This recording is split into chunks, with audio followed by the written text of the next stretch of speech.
সূরা বাকারার 178 নম্বর আয়াত অথবা 129 নম্বর আয়াত দুটাকে আপনি ফলো করবেন। তারপরে এই দুটো আয়াতকে ভালো করে আপনি মুখস্থ করে নিয়েন।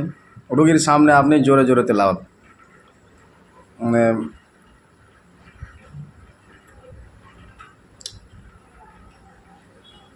স্ট্যান্ডটা একটু গন্ডগোল করছে, দাঁড়ান।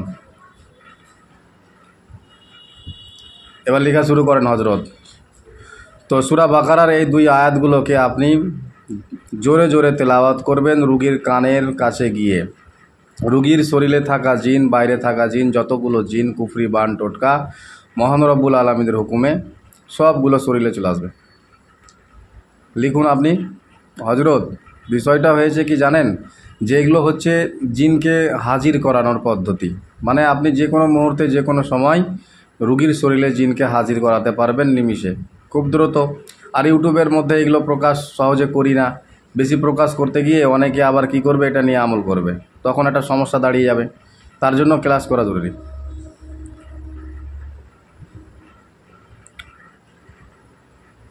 আর ব্যাপারটা হলো কি, দ্বিতীয় প্রসেসে আগরবাতি নিয়ে যেটা বলেছি,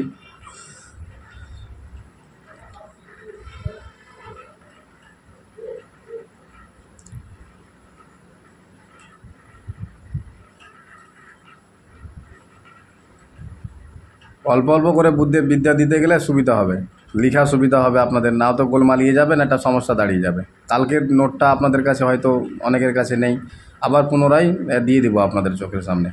তো হজরতগণ, আপনারা দ্রুত এই আমলটা করবেন।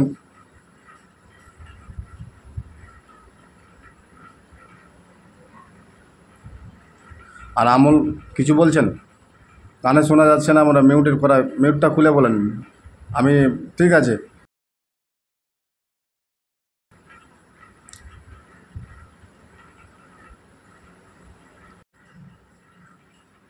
দ্বিতীয় পদ্ধতি হচ্ছে জিন হাজির করার দ্বিতীয় পদ্ধতি, সূরা রুমের 1 থেকে 4 এই দুই আয়াতকে আপনারা জোরে জোরে তেলাওয়াত করবেন।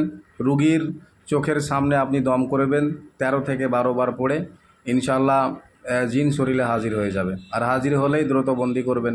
বন্দি করার পর তাকে জিজ্ঞেস করবেন, কোথা থেকে এসেছো, তোমার নাম কি, কেন ধরেছো, পুরোটা লিখুন। বুঝতে পেরেছেন হজরত?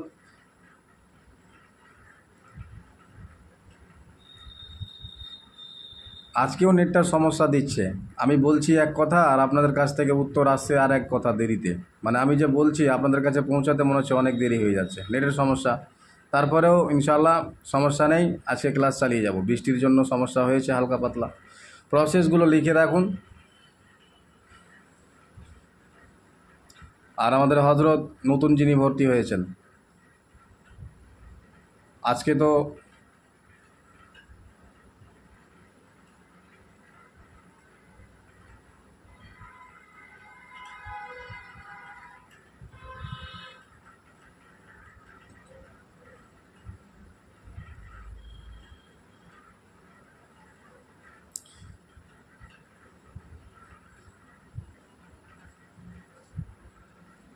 রবিউল সাহেব, হজরত লেখা হয়েছে, দ্রুত হাত চালান।